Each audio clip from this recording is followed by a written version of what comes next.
When my sister's fiancé, Julian, looked at my parents' faded clothes and sneered, "You should have left them home. They make this penthouse look cheap." My sister didn't defend them. She laughed. My parents quietly looked down, clutching the handmade housewarming quilt my mother spent 3 months sewing. Every fiber of my being screamed to flip the mahogany dining table. But I didn't.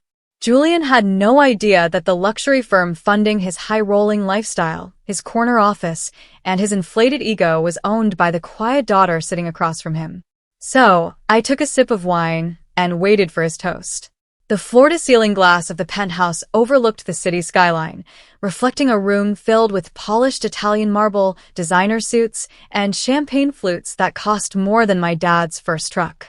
My parents stood just inside the entryway, looking entirely out of place. Dad wore his only Sunday suit, the cuffs slightly frayed from 20 years of careful ironing. Mom held a neatly wrapped parcel, a handmade quilt she had spent 3 months stitching by the living room lamp, choosing patterns she thought my sister, Chloe, would love. When Chloe and her fiancé, Julian, finally walked over to greet us, Julian didn't offer a hand. He adjusted the gold cuff links on his tailored sleeve, let his eyes sweep over Dad's scuffed dress shoes, and smirked. "Chloe, babe," Julian said, his voice carrying effortlessly across the quiet foyer toward his cluster of smirking colleagues. "You really should have left them at home. They make this entire place look cheap."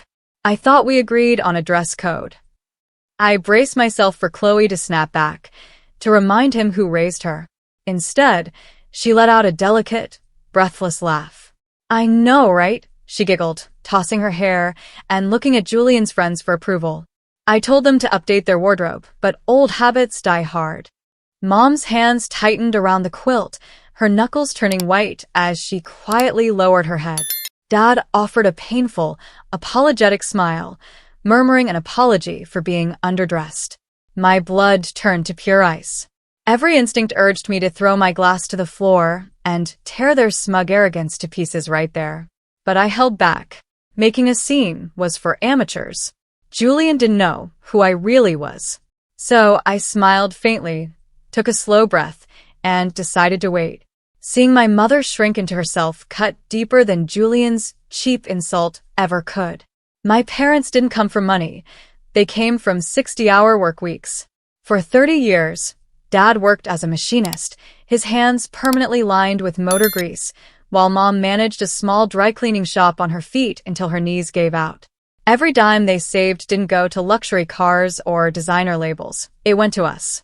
When Chloe wanted private art school and an elite college education, Dad took night shifts and Mom skipped vacations for a decade to pay her tuition up front. They treated Chloe like porcelain, shielding her from the financial strain, always telling her she was destined for high society. And Chloe took every sacrifice as her birthright. The moment she graduated, she scrubbed our modest beginnings from her identity, trading our family history for faux vintage wine and European vacations she couldn't afford. I took the opposite road. While Chloe chased the optics of wealth, I focused on the mechanics of it. I worked through state college, earned my master's in corporate finance, and quietly built a private equity restructuring firm from a converted basement office. I never flaunted my success. I drove an ordinary car, lived below my means, and kept my business private. Chloe always viewed me as the boring, unglamorous sister who settled for less. But seeing her laugh at our parents' expense wasn't just a display of shallow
advisory.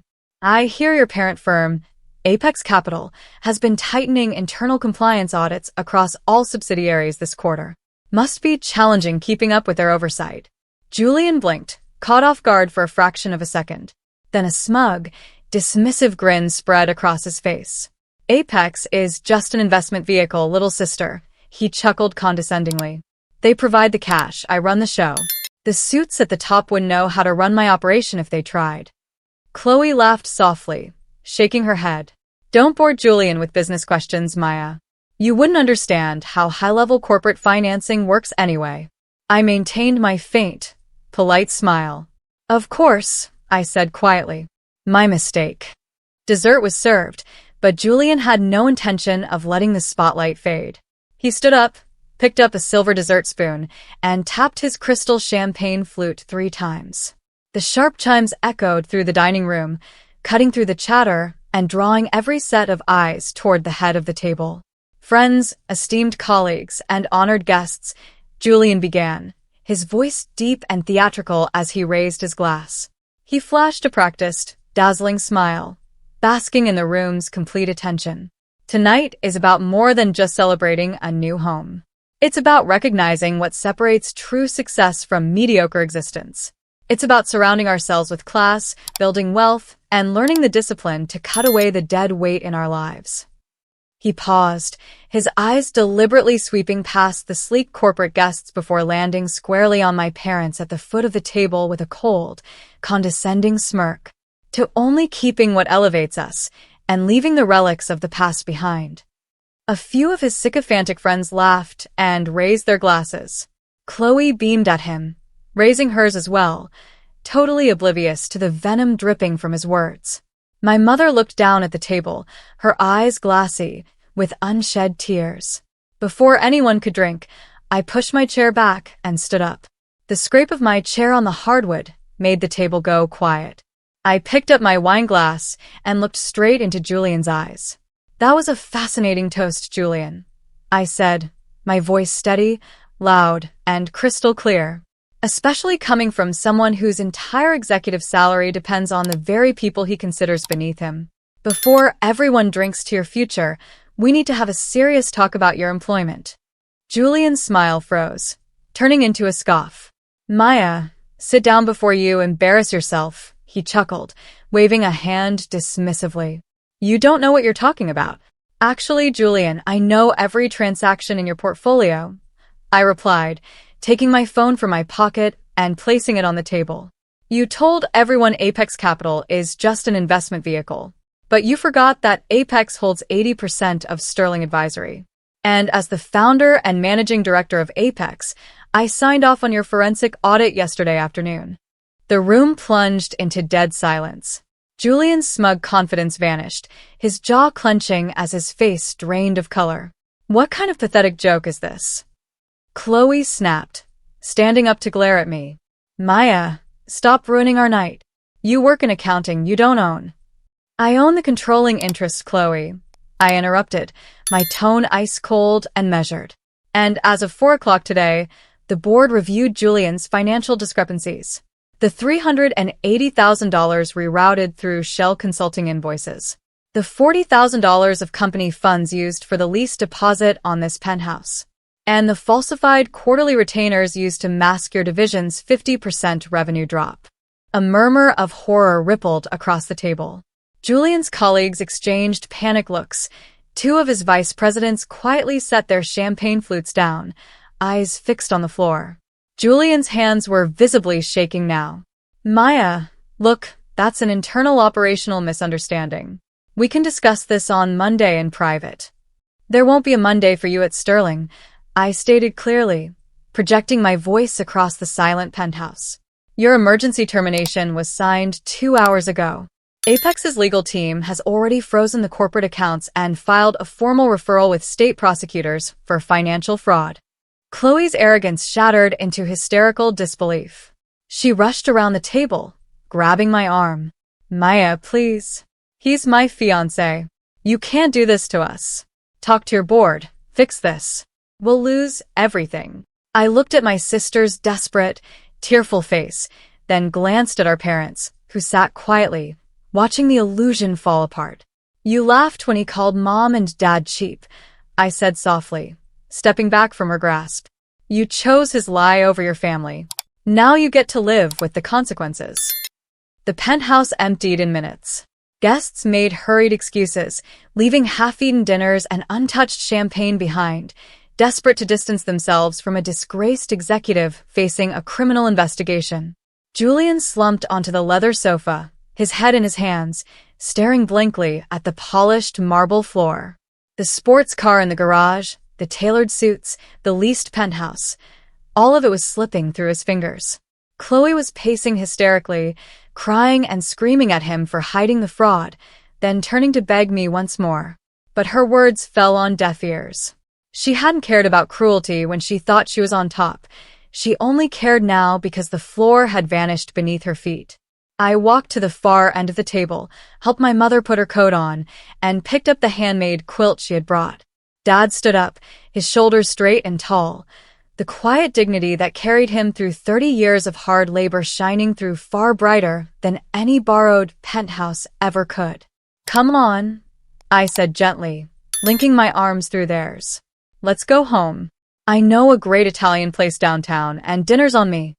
As the elevator doors closed on Chloe's shouts and Julian's ruined life, Mom squeezed my hand, a tear rolling down her cheek. Dad simply smiled, resting a warm, calloused hand over mine. Real wealth isn't a title, an expensive suit, or looking down on others. It's character, loyalty, and standing up for the people who gave you everything.